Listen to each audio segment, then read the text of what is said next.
Franchement, pour retrouver la sortie, là, nous qui ne connaissons pas l'endroit, c'est juste impossible. Impossible tellement il y a, regardez, tellement il y a des chemins, c'est juste un labyrinthe en fait.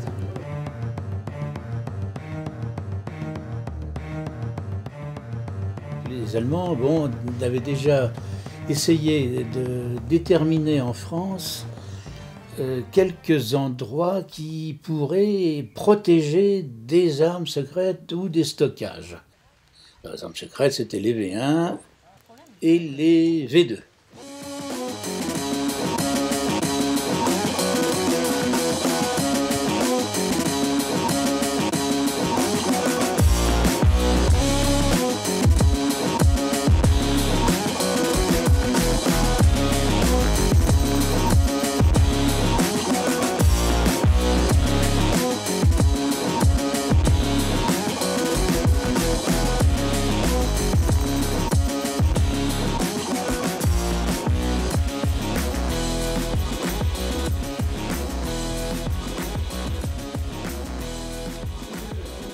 Là, ça devient tout de suite beaucoup moins haut. On s'enfonce un peu plus dans la carrière. Vous avez toujours les petits piliers là, qui sont faits pour soutenir un peu. Et donc, je vous invite à me suivre. C'est un peu étroit. Donc, en fait, ici, c'est une salle.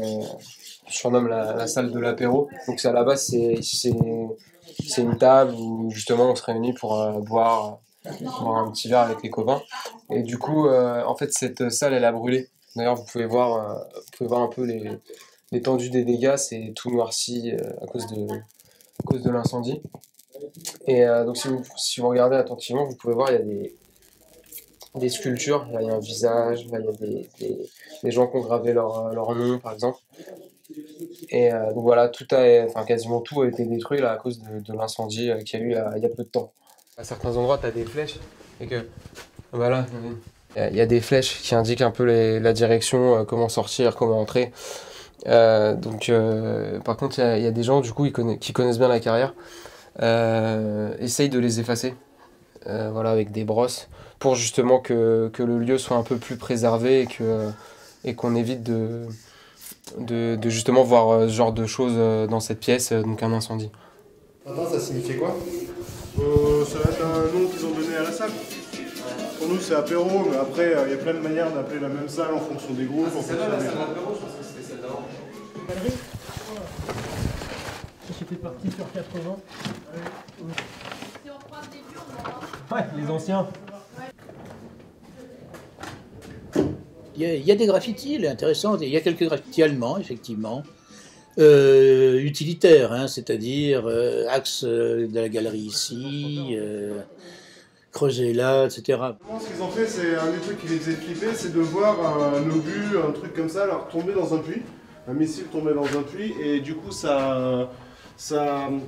comment dire, la déflagration, la propagation de l'explosion, elle pourrait être terrible dans ce genre d'endroit. Et en fait, ce qu'ils ont fait, c'est que tous les bas de puits où ils étaient à côté, ils ont tout renforcé en béton armé allemand là, de guerre. Et du coup, si des fois il y avait un truc qui devait venir à tomber, ce truc-là est fait pour contenir l'explosion. Il y a dans la carrière du Rue un puits de 40 mètres qui correspond avec une propriété en surface, qui est terminée par un champignon blindé de béton grillé. Donc les toilettes, sympa, assez rustique, mais... On va voir s'il y a des restes nazis. Et non, Hitler ne faisait pas popo ici. C'est bien profond. Ouais.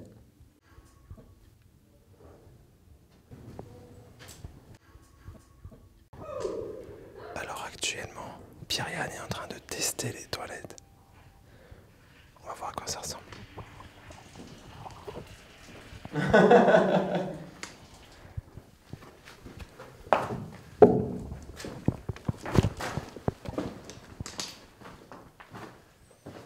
Tu tires pas la chasse? Il est drôle. Donc du coup ça n'a pas bougé. Ça a été abandonné avec l'éboulement. Il y a eu l'éboulement là par où on est passé et du coup ça coûtait plus cher de désembouler que de sortir un appareil. On voit là. Et du coup il va vouloir. Allez, tu sais que quand j'étais là il y a 16 ans, c'était impressionnant encore ce que c'est, mais... Ah, il y a 16 ans, c'était encore... Ouais, la rouille, elle avait pas bouffé autant les véhicules. Ah ouais. Donc c'est pour te dire, ça s'abîme quand même assez vite. Tu vois. Vous avez sûrement tout ce qui servait au système de chaufferie en fait. Donc tout ça c'est relié au puits. L'eau arrive là, par ces conduits.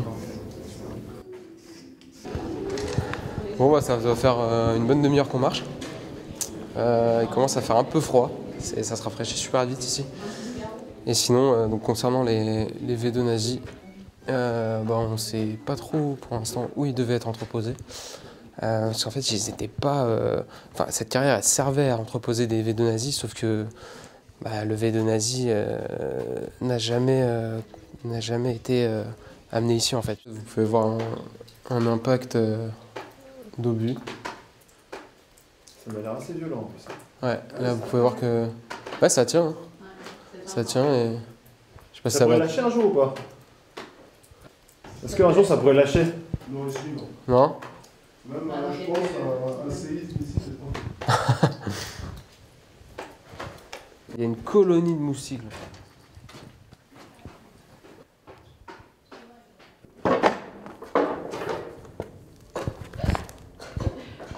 Donc là, il y a des arches, elles sont datées. 1914. Donc là, vous avez des restes de rails. Et donc, avec lesquels ils sortaient les rails qui servaient à sortir les blocs de pierre de la carrière. Certains jurent avoir vu des rails, d'autres jurent ne plus avoir vu de rails.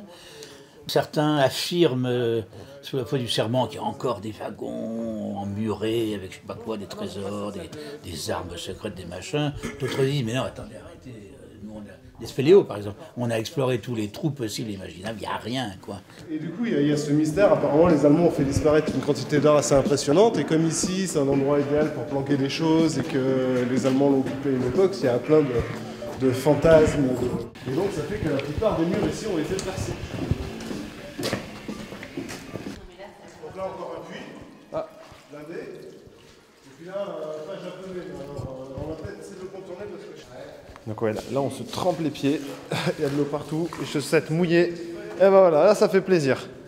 Ici, Enoch, il a connu le pire des vandalismes qu'il ait connu.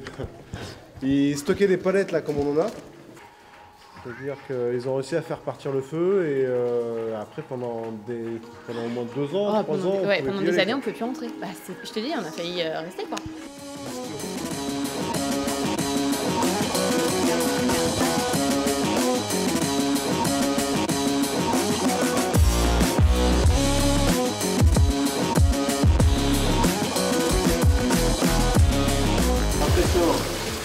Regarde, parce que ça va par contre.